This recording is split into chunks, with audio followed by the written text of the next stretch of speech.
Former gang members blame Chicago's stratospheric murder rate on a cowboy mindset. It's the same mentality as the Wild Wild West, but it's in a future form, where the horses is replaced with the cars. Me and you in a club, I bump you, and then instead of us resolving the issue positively, we resolve the issue negatively.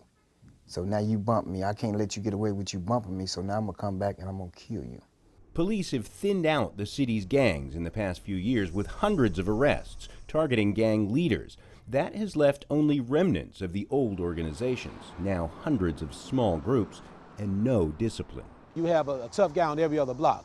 That's why the cowboy mentality is serious, because there used to be a time where one guy could say, look here, shut it all down.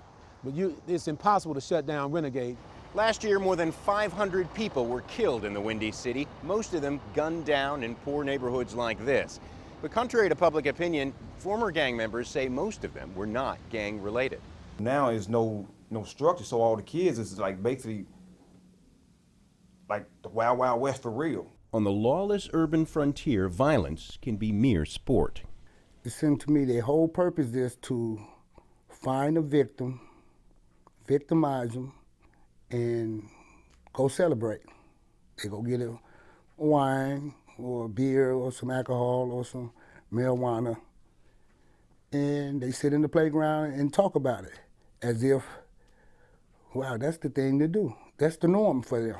Right, that's entertainment. That's entertainment. In Chicago's poverty-scarred ghettos, street hustlers become fill-in father figures. Across the U.S., just 1 in 3 young black men have fathers at home. Fewer do here. If you don't have the sunlight in the water, then what happens to the plant? It dies. And that's what happened with us when we were coming up and our parents, our fathers left us. A part of us died. If I had my father there, I wouldn't have went to jail 6 times. I wouldn't have joined a gang at 11 years old. I wouldn't have been homeless, and I probably wouldn't be addicted. Young black men need stronger role models, jobs, and a hope that's absent in the city's ghettos, the ex-gangsters say. They also say a violent subculture that has been festering for decades could take decades to transform. Hendren, Al Jazeera, Chicago.